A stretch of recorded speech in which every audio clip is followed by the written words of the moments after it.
حیدرآباد میں 22A کے تحت جائیدادوں کو منصفانہ فہرست میں شامل کیے جانے کے معاملے نے شہریوں میں شدید تشویش پیدا کر دی ہے۔ کئی لوگوں کا کہنا ہے کہ برسوں کی محنت اور اپنی زندگی بھر کی جمع پونجی سے خریدے گئے گھر، پلاٹ اور فلیٹ اچانک ممنوعہ فہرست میں شامل ہو گئے ہیں، جس کے باعث وہ اپنی ہی جائیداد فروخت یا رجسٹرڈ نہیں کر پا رہے ہیں۔ رپورٹ کے مطابق گریٹر حیدرآباد کے مختلف علاقوں میں 1 لاکھ سے زیادہ جائیدادیں محکمہ محصولات کے ریکارڈ میں 22A کی ممنوعہ فہرست میں شامل کر دی گئی ہیں۔ متاثرین کا الزام ہے کہ کئی جائیدادوں کو بغیر مناسب اطلاع یا نوٹس کے ممنوعہ فہرست میں ڈال دیا گیا ہے۔ اس صورتحال کے باعث شہریوں کو سب سے زیادہ پریشانی جائیداد کی رجسٹریشن میں پیش آ رہی ہے۔ اگر کسی شخص کو کسی ہنگامی ضرورت کے لیے اپنا گھر یا پلاٹ فروخت کرنا ہو تو خریدار کے نام رجسٹریشن نہیں ہو رہی ہے۔ کئی لوگ اپنی جائیداد لیز پر یا دیگر قانونی دستاویزات کے ذریعے منتقل کرنا چاہتے ہیں، لیکن انہیں بھی مشکلات کا سامنا ہے۔ حیدرآباد، میڈچل اور رنگا ریڈی اضلاع کے کئی علاقوں میں قیمتی زمینیں، اپارٹمنٹس، رہائشی کالونیاں اور تجارتی عمارتیں بھی اس فہرست میں شامل ہونے کی اطلاعات ہیں۔ متاثرین کا کہنا ہے کہ وہ اپنے مسائل کے حل کے لیے محکمہ محصولات اور رجسٹریشن دفتر کے چکر لگا رہے ہیں۔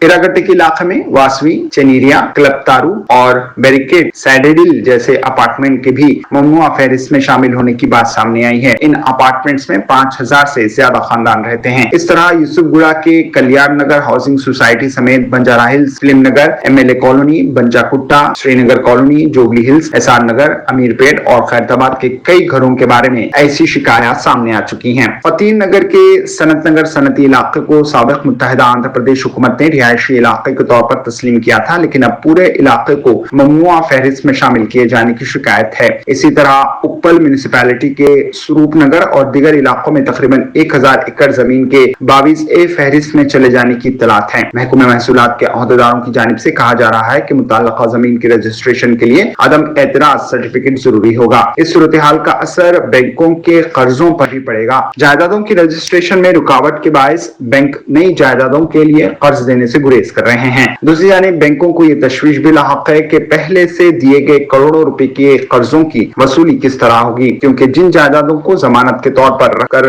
قرض دیا گیا تھا ان میں سے بعض اب ممنوعہ فہرست میں شامل ہو چکے ہیں۔ متاثرین کا کہنا ہے کہ اچانک جائیدادوں کو ممنوعہ فہرست میں شامل کیے جانے سے عام شہری شدید ذہنی اور مالی پریشانی کا شکار ہیں۔ کئی لوگ اپنی جائیدادوں کے کاغذات درست ہونے کے باوجود مسئلہ حل کرانے کے لیے عہدیداروں کے دفتر کے چکر لگا رہے ہیں۔ دوسری جانب اس پورے معاملے میں مبینہ طور پر غیر قانونی وصولیوں اور سفارش کے نام پر پیسے مانگنے کے الزامات بھی سامنے آ رہے ہیں، تاہم ان الزامات کی آزادانہ طور پر تصدیق نہیں ہوئی ہے۔ متاثرین کا مطالبہ ہے کہ حکومت 22A فہرست میں شامل تمام جائیدادوں کی شفاف جانچ کرانے اور قانونی طور پر درست جائیدادوں کو فوری طور پر ممنوعہ فہرست سے خارج کیا جائے۔ مزید خبروں کے لیے ہمارے چینل منصف نیوز 24x7 کو دیکھتے رہیے۔ اگر ویڈیو اچھی لگی تو لائک کریں، شیئر کریں اور چینل کو سبسکرائب کریں۔